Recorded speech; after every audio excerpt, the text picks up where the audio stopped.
دنیا میں بعض لوگوں نے یہ کہا ہے کہ انسان سے نہیں بنا، بلکہ یہ ایولیشن ایک ارتقائی عمل کے ذریعے ہوا۔ پہلے کچھ تھا، پھر چلتے ایک حادثہ ہوا اور بالآخر یہ لاکھوں یا کروڑوں سالوں کا سفر کر کے موجودہ شکل کا انسان بنا۔ کچھ لوگوں نے یہ کہا، اور کچھ لوگوں نے اپنے علم یا اپنی عقل یا اپنی سائنس اور اپنی نظریات کے بنیاد پر بہت ساری اور بھی باتیں کہیں۔ لیکن مذہب نے کیا کہا، قرآن نے کیا کہا؟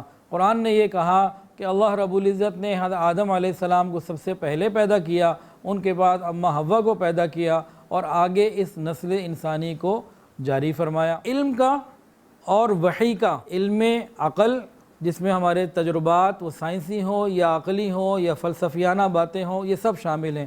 اس طرح کے تمام علوم اور مذہب، ان دونوں میں جب بھی کہیں تضاد آیا ہے نا، یہ بات یاد رکھنے کی ہے کہ وحی الہی مذہب کی بات ہمیشہ اٹل رہی، اس میں کوئی تبدیلی نہیں آئی۔ اور جب دنیاوی علوم نے اس کو نہ مانا، اس کا انکار کیا، اس انکار کی وجہ کیا ہوتی تھی کہ ان کے پاس سارے پردے اٹھے نہیں ہوتے تھے، علم ان کا ناقص ہوتا تھا، مکمل نہیں ہوتا تھا۔ اور جب ان کے علوم کھلتے چلے گئے اور وہ پردے کھلتے چلے گئے، تب انہوں نے اس حقیقت کو مانا جو قرآن اور حدیث کے اندر وحی الہی میں بیان کی گئی۔ یہ ایک اصول ہے، یاد رکھیے کہ علم اور مذہب کے درمیان اگر کسی وقت بھی تضاد نظر آیا تو نتیجے میں علم کو اپنی جگہ چھوڑنی پڑی اور وحی الہی کا فیصلہ اٹل اپنی جگہ پر رہا۔ جیسے پہلے کہتے تھے کہ انسان بندر سے بنا، ڈارون کی تھیوری آئی بہت ساری، آج جینیٹک سائنس نے آ کر پچھلے تمام سائنسدانوں کے ریسرچ کو، تھیوریز کو ریجیکٹ کر دیا،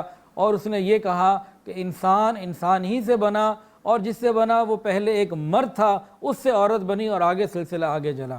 یہی قرآن مجید نے کہا۔ تو جو بھی کچھ قرآن اور وحی کے ذریعے بتایا گیا یہ اٹل ہوتا ہے۔ اگر آج کوئی بھی علم یا سائنس یا کوئی بھی تجربہ قرآن کے خلاف اگر ہے تو اس کا مطلب یہ ہے کہ وہ علم ان کا ابھی نامکمل ہے۔